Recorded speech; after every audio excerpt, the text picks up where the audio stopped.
Hey guys, welcome back to my channel. I'm Sam and this is Samology. Today we're going to talk about dominant women in dating.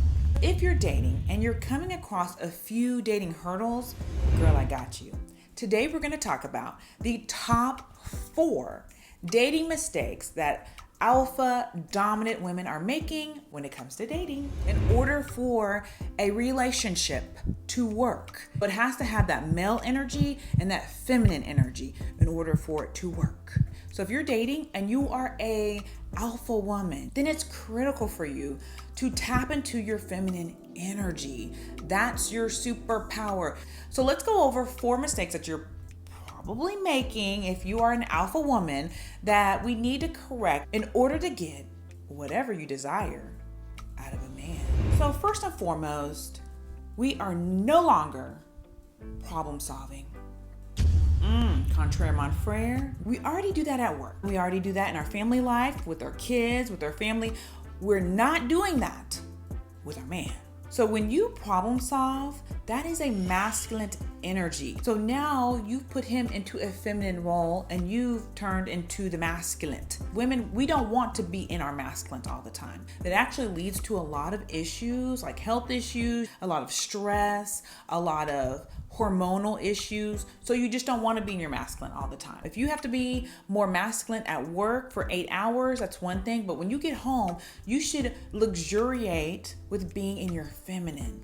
When you stop problem solving and you let him start problem solving, then that's going to put him in his masculine. If he comes home from work and he's like, babe, I had a hard day at work. You won't believe what my boss did. My boss went off on me, or he wrote me up for something, whatever. You're not gonna say, he did what? Oh no. You need to go into HR and you need to talk to HR and let them know what he did, because that's inappropriate. Why would he do you like that? You're not gonna do all that. No, we're resting in our feminine. No. He can handle that. He can come up with his own solution. So we're just gonna simply be like, oh, babe, really? Oh my gosh. No. You're gonna put it back in his lap. Like, babe, no, really? So what are you gonna do? Now, of course, I'm being dramatic, but you're going to say something in that context. Basically, you're like, you got it. You're so smart. You can figure that out. Anyway, what's for dinner? We're not solving the problem. We're not giving them nary solution. Okay, not one. We're not even hinting at a solution. Well, what happens next? You are his cheerleader. Okay, so we're cheerleading.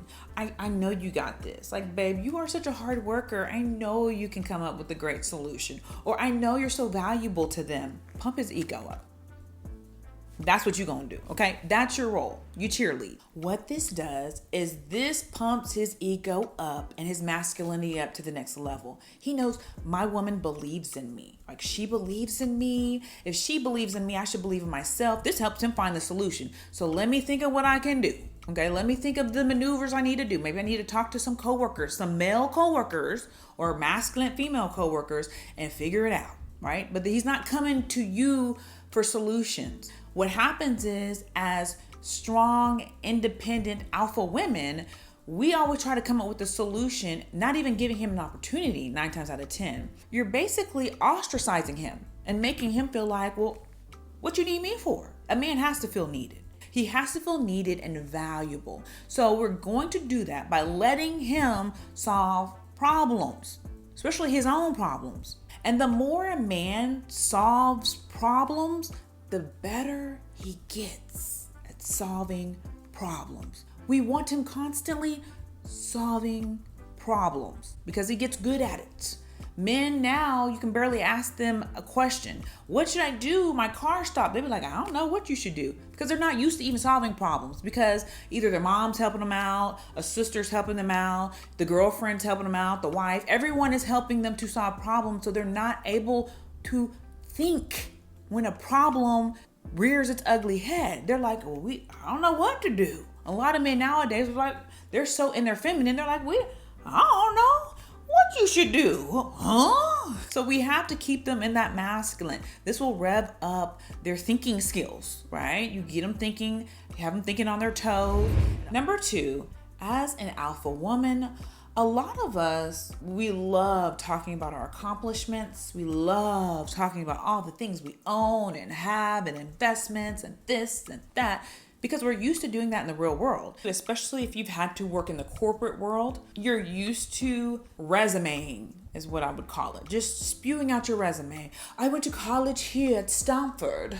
Yes, I went to grad school at Yale. I own 3 properties currently. Like, we're used to resumeing because in the corporate world, that's what you're supposed to do. That's what gets you a leg up. It's like you didn't accomplish what you've accomplished to be quiet about it, right? The whole point of having accomplishments is to let people know, look, this is my stature. Like, this is what I've accomplished in life, and I'm damn proud of it, as you should be.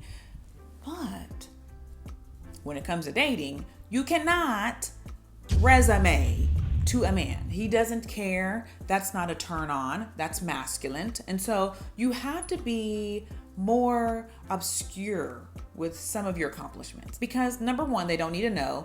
Number two, when you start bringing up your accomplishments, now you're competing with him. He's like, well, wait, she went to grad school. I didn't go to grad school. She's one up me. She's already one up me. They're not going to be like, ooh, really? Oh, wow, I'm so proud of you. No, that's for your parents. That's for your friends. But he's not going to be proud. He's not going to be excited that you have more accomplishments than him. His ego will be deflated. So we want to keep the accomplishment to a minimum. You're not trying to deflect from your shine. You're not trying to hide who you are. It's just a matter of keeping in perspective. When you're dating, that's not the time to start bragging. Okay, that's not the time to resume, because men aren't looking for you for that. They could care less. You've got 15 degrees. Your goal in dating, there's 2 things. You want to stand out and you want to look good. Those are the 2 things. High achieving accomplishments is irrelevant. Do you stand out from other women and do you look good to him? Keep the accomplishments to a minimum. So next up, and this is a major one, and I know a lot of us high achieving alpha women do not do this, but it's a must. You have to ask for help. You have to ask for help. A lot of alpha women think they got everything. I got this. I can do it all. I don't even need a man. I want one, but I don't need one. I got it. And we don't ask for help. But asking for help is integral in him feeling like he has a position in your life. If you don't ask him for help and you don't need his opinions or help for anything, then what is he there for? How does he feel valuable? This is why a lot of men cheat. And you're like, I don't even understand why he cheated on her. He's got the perfect woman. She's great. She's accomplished. She's beautiful. Well, he cheated because he feels like he doesn't have a position. When he feels like he is not needed, then he acts out. He will sabotage the relationship because I need to feel needed. I'm a man. It's an instinctual inclination that I feel in my bones. So if you can't make me feel needed, if you can't make me feel valuable, I'm going to find that from some young 20-something that is young and non-accomplished. She barely has her high school degree, but she makes me feel valuable and she makes me feel needed. So let's summarize what we've got so far. So far, you're letting him problem solve. That's 1. 2, you're not telling all of your accomplishments. You're not spewing out and giving him your entire resume. That's number 2. Number 3 is we are going to ask for help. We need his help. We need him problem solving for us. The 4th thing that is critical that you stop doing is stop correcting. You emasculate a man when you continuously correct him. And now you feel like his mama. Like every 5 minutes, Johnny, why are you going that way? You know that ain't the way. That ain't the quickest way to go. Why'd you do that? Why'd you make that turn? You're wrong. In his mind, he keeps hearing you're wrong. You're bad. You're wrong. You're wrong. You're not good enough. You're not smart enough. That's what he's hearing every time you try to correct him. You are literally emasculating him into this young, imbecilic little boy. And then what is he going to do? He's going to act out. And he's going to act like a young, imbecilic little boy. Every time you correct a man, he's thinking I'm not good enough. She thinks I'm not smart. Who does she think she is? He's getting all of this resentment building up towards you. So when it comes to the little things, do not sweat them. Let them roll off your back like a water on a duck.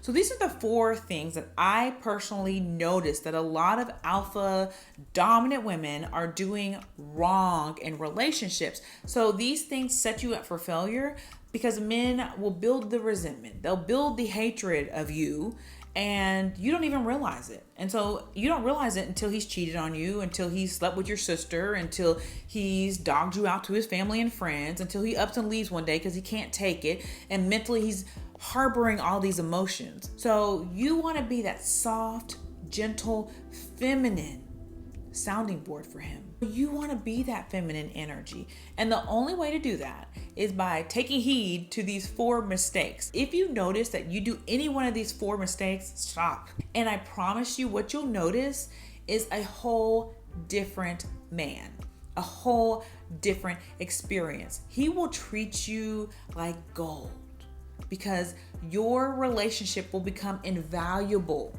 to him. So give it a try, get in the comments and let me know your opinions.